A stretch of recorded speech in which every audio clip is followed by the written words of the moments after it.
Oh, la vie me joue des tours, essaie de faire la peau à mon rêve éveillé, caché sous mon chapeau.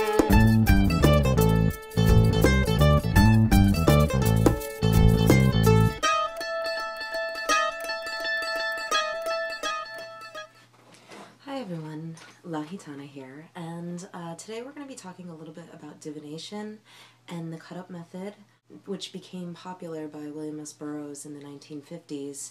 And we'll also be talking about doing a little bit of divination through mirror work. The cut-up technique isn't traditional conjure or traditional root work, but it is a form of doing a working as well as a form of divination. So we're going to jump into that. I'm going to give you a little bit of history of it, and you're also going to listen to a bit of William S. Burroughs talking about the technique itself. And I'll also play you a little bit of his technique that he did with tape recorders, but I'll also show you how to do it yourself with paper. And you can do it a number of different ways, and we'll go into that.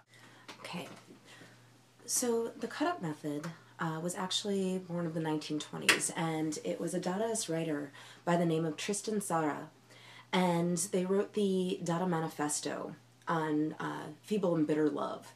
And so there was a section that was called To Make a Dadaist Poem, and basically the way to do this was to take a newspaper, take some scissors, choose from this paper an article of length that you want to make your poem, and cut out the article. Carefully cut out each of the words and make up the article and put them all in a bag or a hat. Shake gently. Next, take out each cutting one after the other. Copy in the order that they left the bag. So basically, you're putting them in order and then writing down what you've pulled out of the bag. Decades later, the beat writer William S. Burroughs said that Brian Gysin said that writing was 50 years behind painting, and the way to remedy that was through the cut-up method. And so what he did is he took an article, cut it once up the center, and then again, almost like making a crossroads with the article. And then you put the fourth part where the first part is, and then you do the same with the second and third parts, and you have this new piece of writing.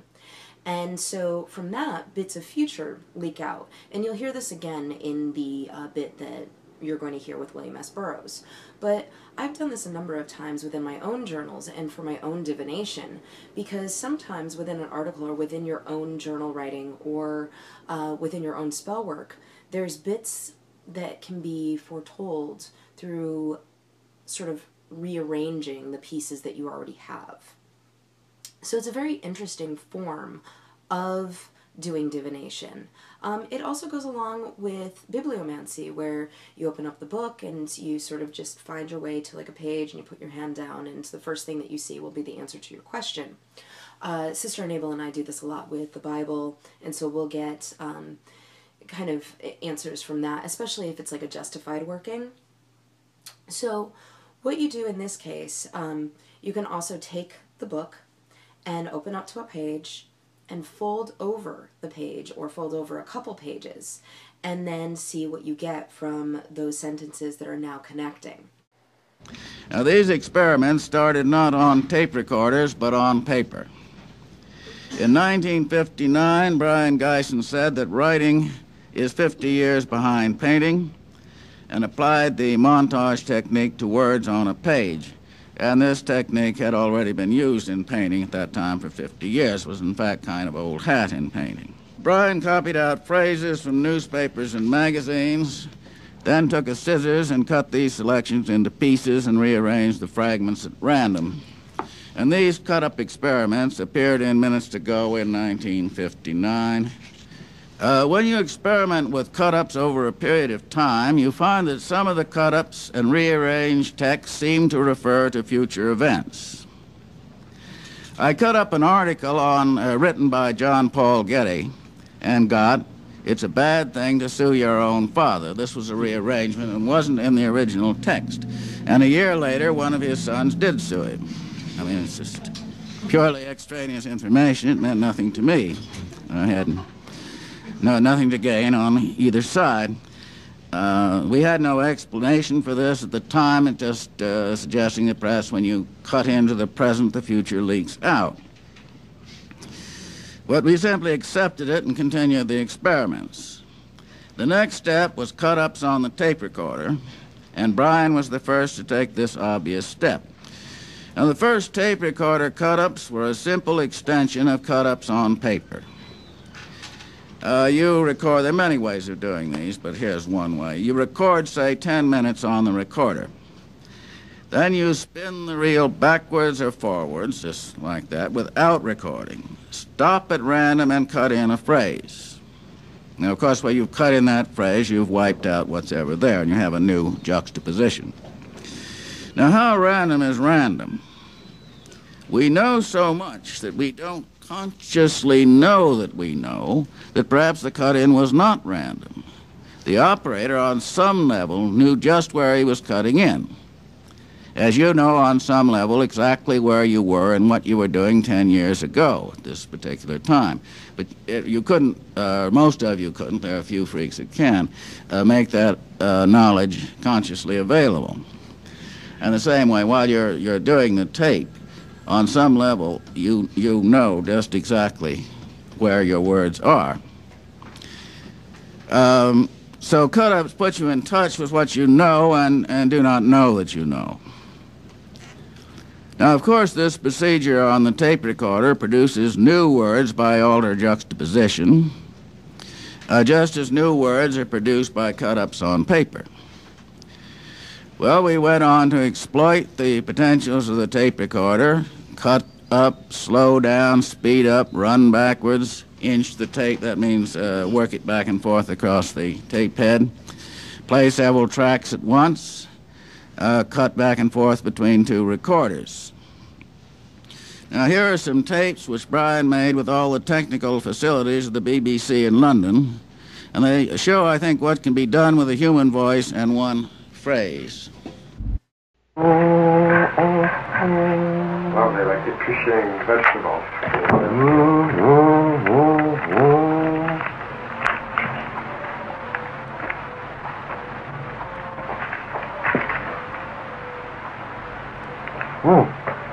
Listen to this. R. William Burroughs Health. In one of the PR Hotel X, I have run a hotel, CADT, to thank you for the tie absent. I would be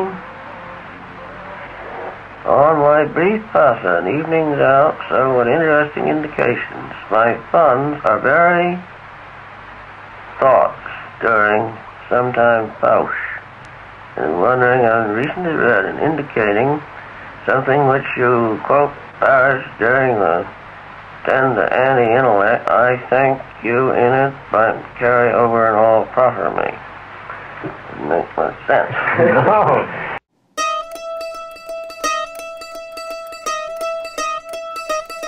Okay, so the next part of this is how to work with a magic mirror or a scrying mirror. You can use a black mirror, which you can get at the store, or you can create your own. I'll put some links down on how to create your own. And the other way is just with a regular mirror that you've worked with, and you use a candle. And so I'm going to show you how to do that. So this is my sort of everyday kind of mirror. And you take dirt from the crossroads, and the last time I was in Massachusetts I picked up some dirt, and what you do is you cover the mirror with the dirt.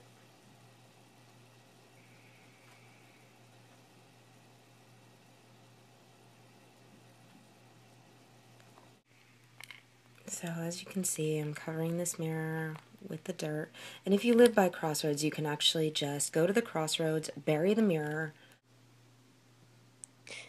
If you don't have a crossroads near you, you can actually just cover the mirror in a black cloth for 3 days, just as you were going to bury the mirror by the crossroads for 3 days, and just like that, and just put it into like a box for 3 days and just keep that covered.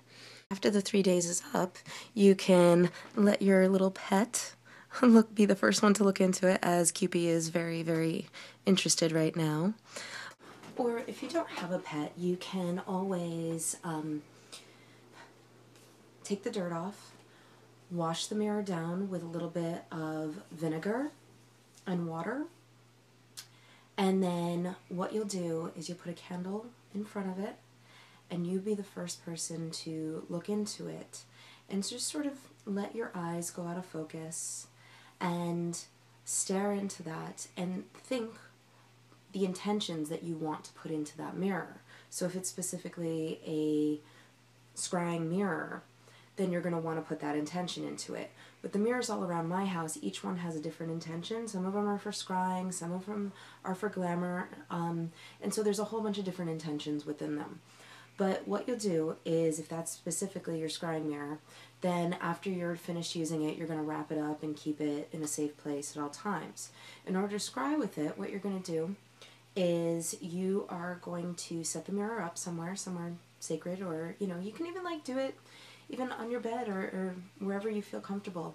And you're going to turn off the lights and have a candle. So if you're doing it like on your bed, or, you know, in an area, and say you have to like hold both, make sure that the candle is like a tea light and in a container that's not going to heat up your hand or burn you. Or if you're doing it on an altar, set up the mirror and put the candle in front of it so you have that reflection.